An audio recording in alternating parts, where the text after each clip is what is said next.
Shalom Chavarim, peace friends. Welcome to our translation of Daniel 6 from Aramaic into English. Let's begin our time by the blowing of the shofar, the ram's horn, to remind us that our God is Adonai Yireh, the Lord sees.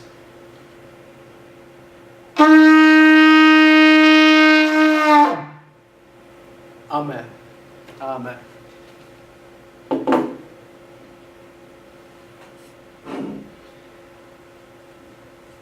I will be translating from the Aramaic text, and you can follow along.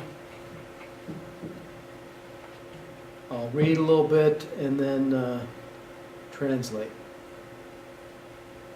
Wadaria Yawesh Mada'ah Kabel Malkutha Kavar Shanin Shatin Wathartain. And Darius the Mede took or received the kingdom according to Bar Shanin Shatin Wa Thartain, according to the son of 62 years. Okay. That means being about 62 years old. And Darius the Mede took the kingdom being about 62 years old. Now, who is Darius the Mede? Some think he's Cambyses, the son and successor of Cyrus. That's possible. Others think he's Gubaru or Gobreas, the governor of Babylon, mentioned in the Nabonidus Chronicle.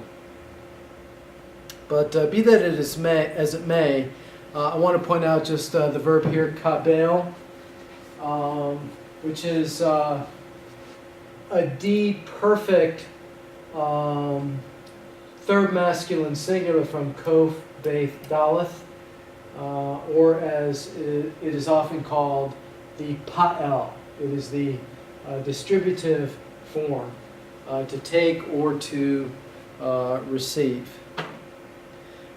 Now verse 2.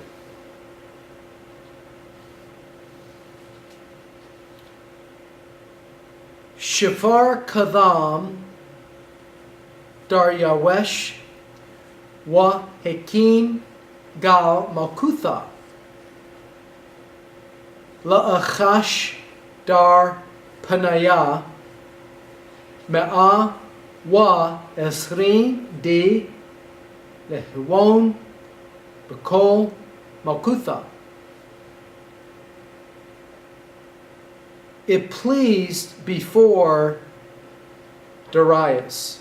Now please notice that this kadam is a deferential device. It pleased before Darius. So this kind of word forms a screen between the verb and Darius. So that is the language of deference. The Jews would use that deferential perspective towards the king and apply it to their approach of God.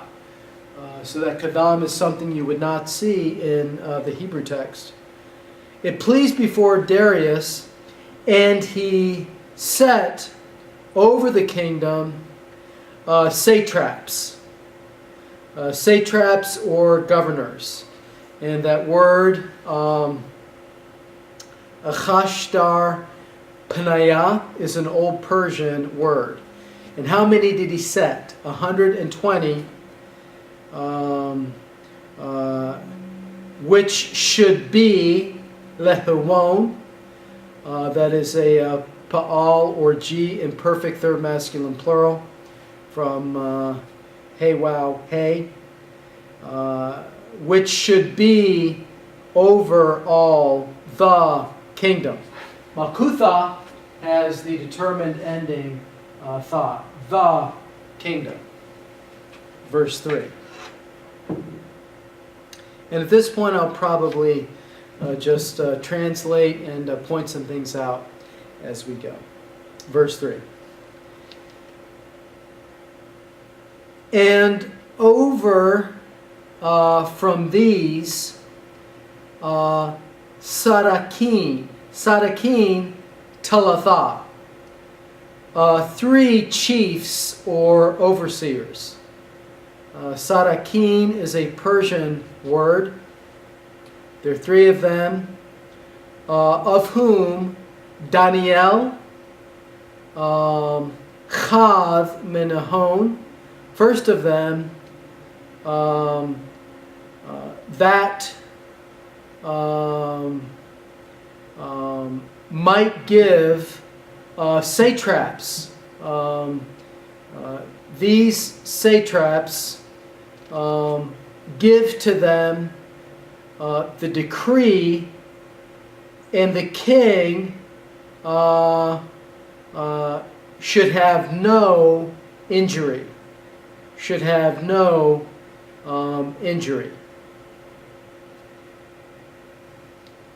So the last word, nazik, would be to be an annoyance or something like that. And the king should have no annoyance. Verse 4. Verse 4. A Dayan Daniel Dana Hawa. Then this Daniel, Daniel Dana, this Daniel, Hawa was, and then we have the DT participle, or the Pa'el reflexive participle, Mithnatzach, was distinguished, or was preferred, or distinguished himself. Now, this reflects genuine court language of the Persian period. He was distinguished himself al Sadakaya, above the chiefs and the satraps. Kol kavel di. Kol kavel di. You see this 3-word expression here? It's a common triad in Aramaic. Means because. Because ruach yatira. Because an excellent spirit. Yatira, excellent. Bet was in him. Because an excellent spirit was in him. Umalka ashith. And the king thought to set him. To set him. From the root kum, to set him. And the king thought to set him over all the kingdom, because he distinguished himself. Verse 5. Then the chiefs and the satraps were ba'ayin, were seeking an occasion, lahashkacha, to find LeDaniel, against Daniel. Mitzav, literally from the side, or concerning Malkutha, the kingdom. And any occasion or fault, la yakalin lahashkacha, they were not able to find. And no occasion or fault were they able to find. Kol kavel di, for as much as Maheman, trustworthy. Maheman comes from the root Amen, Aleph, Mem, Nun, to be confirmed or to be established. I would take that to be trustworthy. For as much as trustworthy, who was he?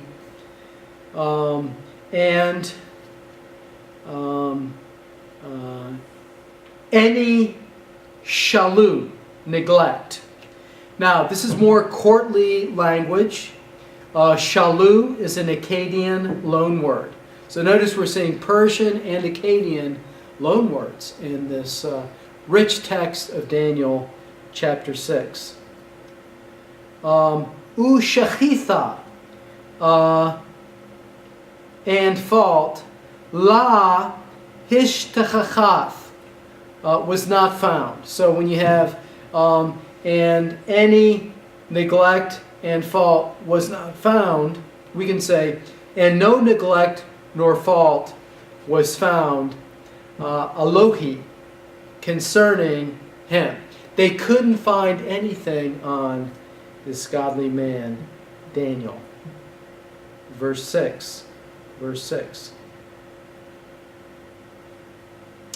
Evayin guvraya ilek.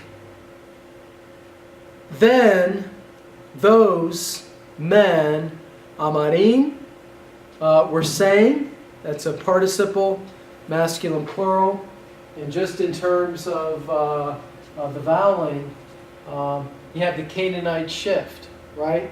Long A shifts to long O in Canaanite. In Hebrew, a Canaanite language, this would be omarim, which would be saying. You see the participle here in Aramaic has the long A. Then those men were saying. Now D introduces a direct quote. They were saying D. So what follows is a quote. La nahash kach.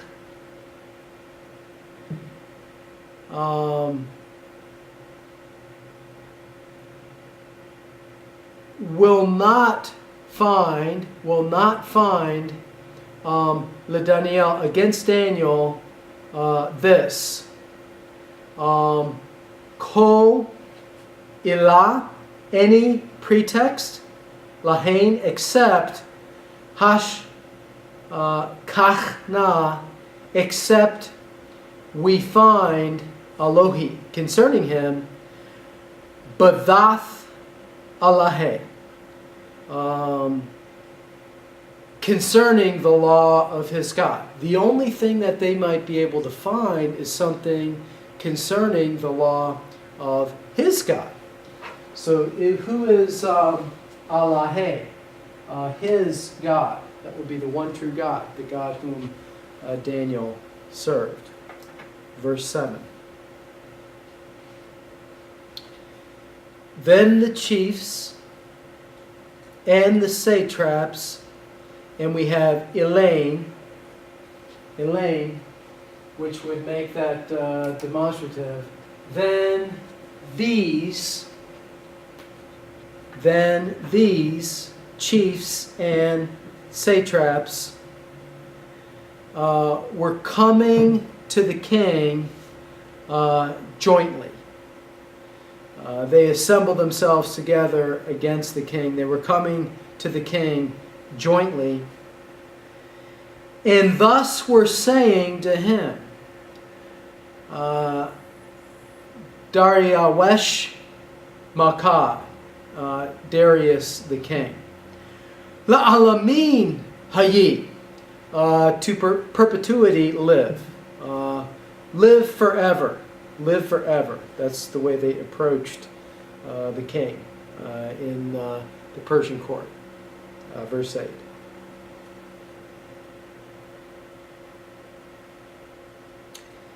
If ya'atu, they concurred, and this would be all of the chiefs of the kingdom, the governors and the satraps, and the counselors and the governors, they concurred. This would be this verb, if ya'atu, would be a DT perfect, third masculine plural, from yod, ayin, tate. So here's the verb, and then we have the subject, which follows all of these different rulers in the kingdom. So they consulted together to establish. L'kayama. To establish.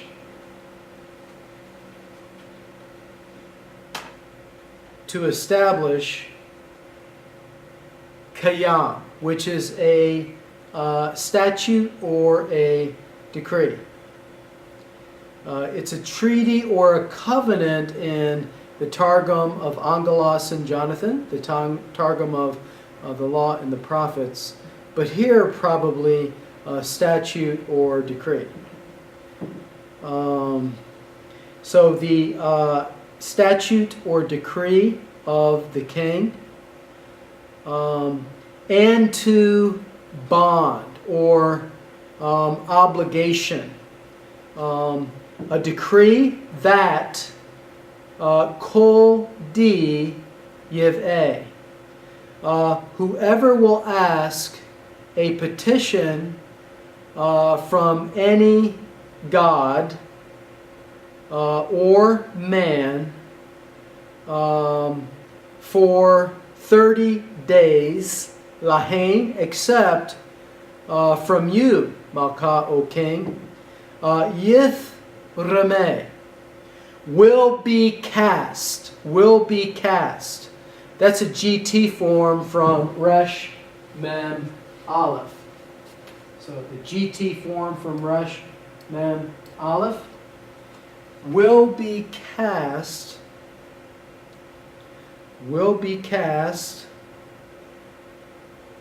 to the Gov Arya Watha, to a den of lions.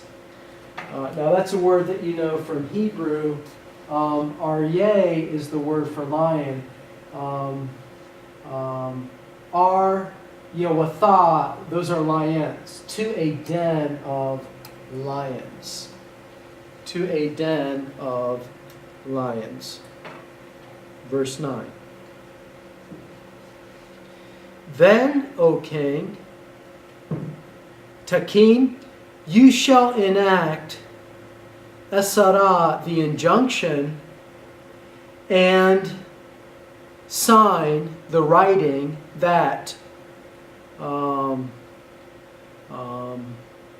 it not be changed, to be changed, lahashnaya, according to the law of the Medes and the Persians. According to the law of the Medes and the Persians.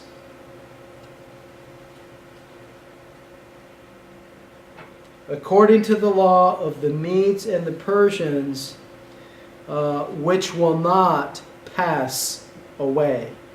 Which will not pass away. The root of this word pass away is ayin daleth he, which will not pass away. So the law of the Medes and the Persians, of course, was inviolable. It will not pass away. It was durative in nature.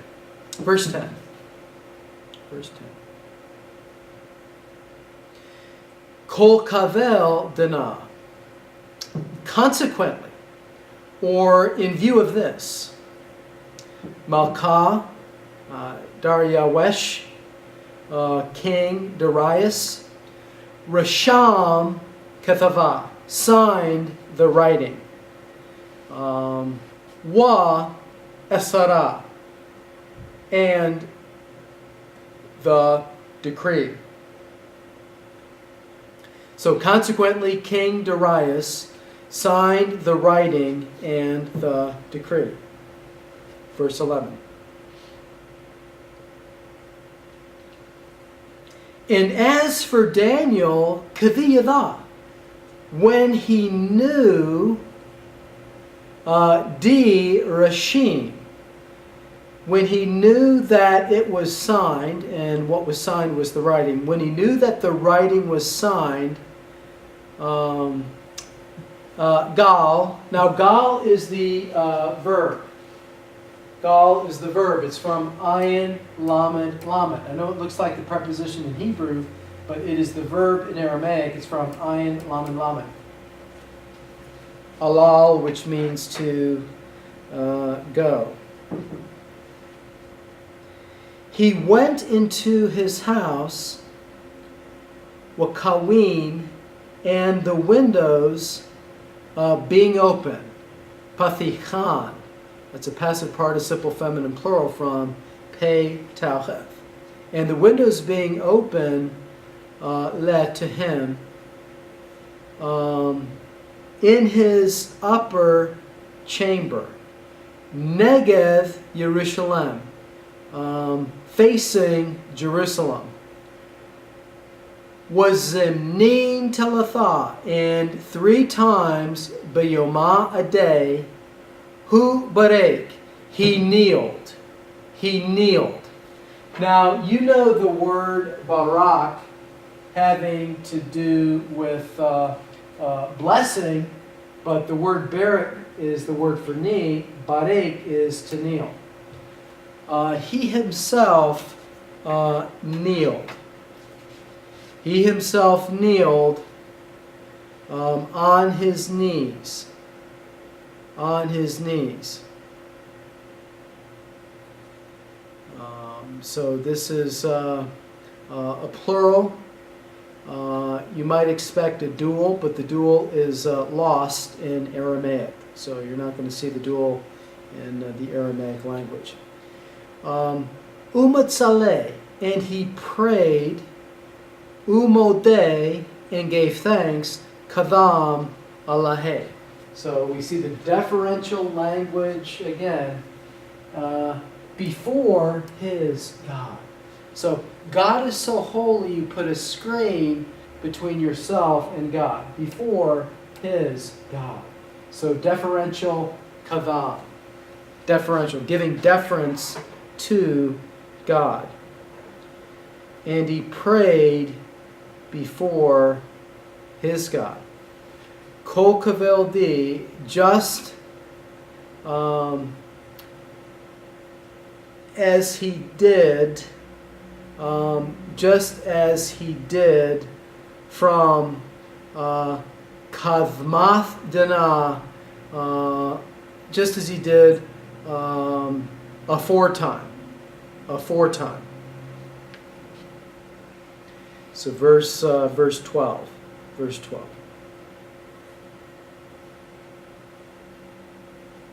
Then Guvraya Ilek, then these men, Har Gishu, converged and found Daniel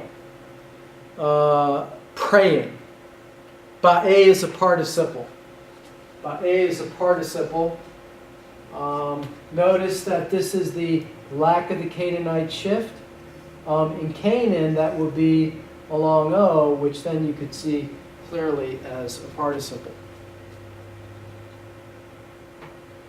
They found Daniel praying and imploring favor before his God. Once again, kadam alahe, before his God.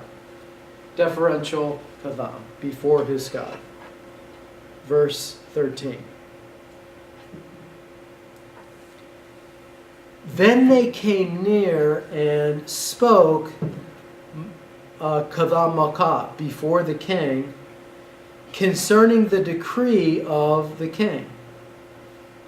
And here's what they said. Hala Asar. Have not a decree signed that Kol Enash, every man who will ask from any god or man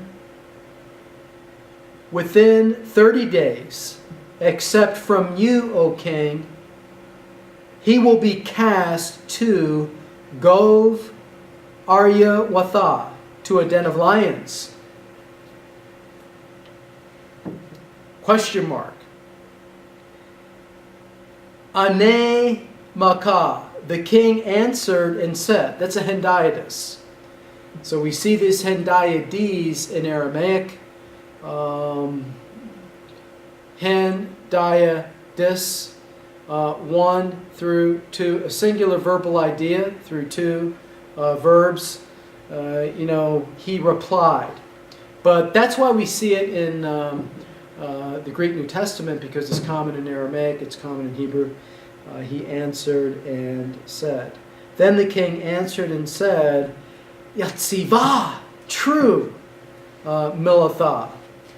This thing is true, Kavath Made U Faras, according to the law of the Medes and the Persians, which will not pass away. Verse 14. Verse 14. Then they answered and said before the king that Daniel, who is from the B'nai Galutha, take a look at that phrase, B'nai Galutha, from the children of the exile. Daniel was taken into exile, right? He went in the first deportation in 605 BC. Daniel and the nobility. When the Babylonians came in, they took the best first, Daniel and the nobility. So he is down in Babylon for many, many years. So from the sons or children of the captivity of Judah, La Sam, Alak Malka Ta'ain, take heed to,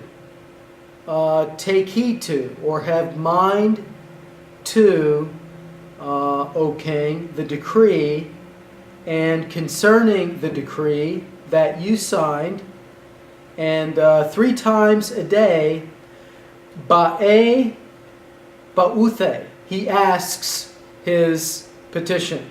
So they're painting a picture, participle. He asks his petition. A is the third masculine singular pronoun suffix. He asks his petition. Verse 15.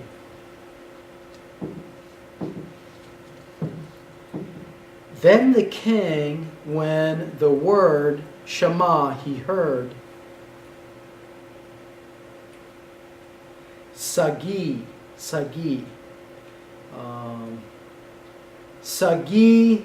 Ba'esh Alohi. He was greatly displeased with himself. He was greatly displeased. And concerning Daniel, he set a mind to deliver him, and until sunset was entering.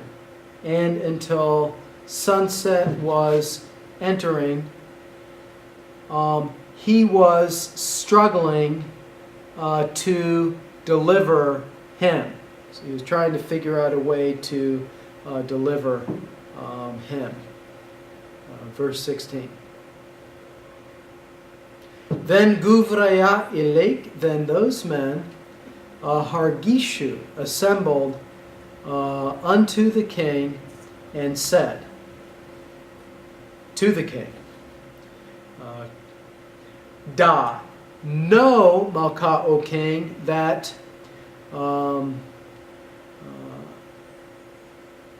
a law according to the Medes and the Persians, that any decree and statute which the king Yehoiakim established cannot be changed.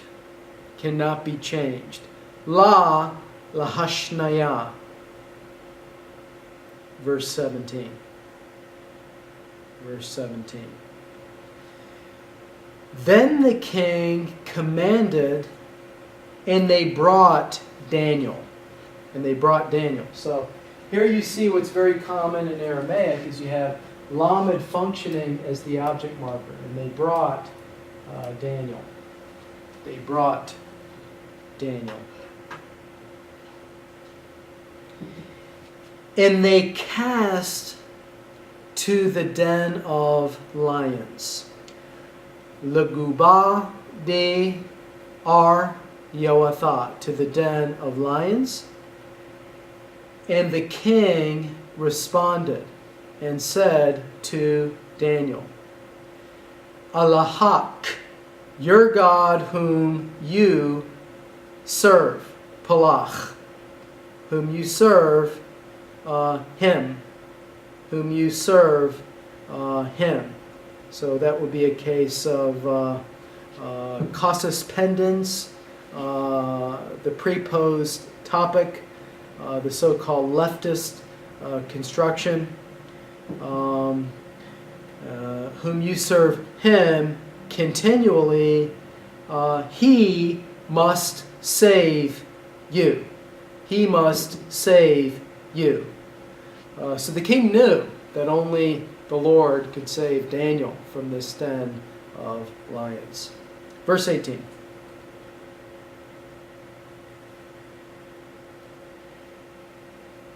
And a stone was brought. So notice it's Evan Chava. And a stone, so Chava, Evan, in Hebrew or in Aramaic order, Evan Chava, and a stone, one stone. And a stone was brought and laid upon the Pum Guba,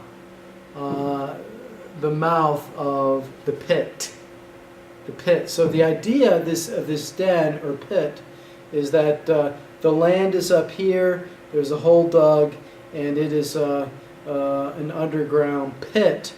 And so the stone is placed on top of it, and Daniel would have been down there, and had he been able to jump up and touch the stone, to find the force to remove it would have been impossible. So he's in there, and the pit is sealed by a stone. So the stone is there. Wachath Malka, and the king sealed it, but is Cathay with his signet ring. So he's putting his kingly seal that the stone not be removed except by his word. So that would denote his authority, his command, which should not be unsealed except at his word. So with the signet ring, Rav Ravanohi.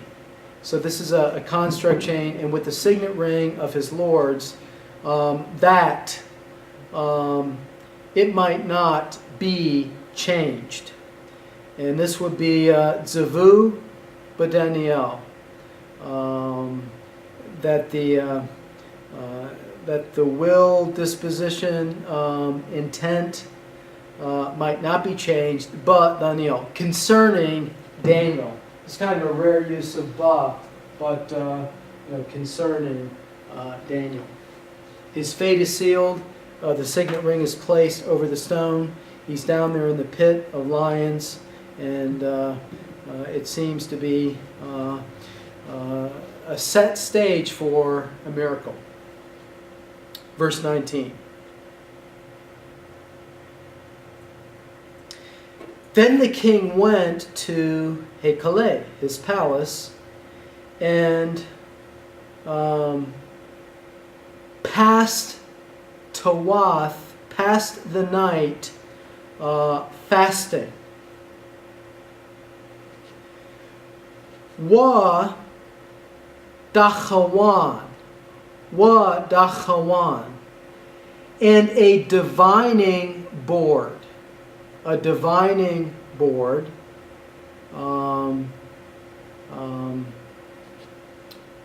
was not brought kadamohi before him, and his sleep fled, Nadath, and his sleep fled from him. His sleep fled from him. Verse 20.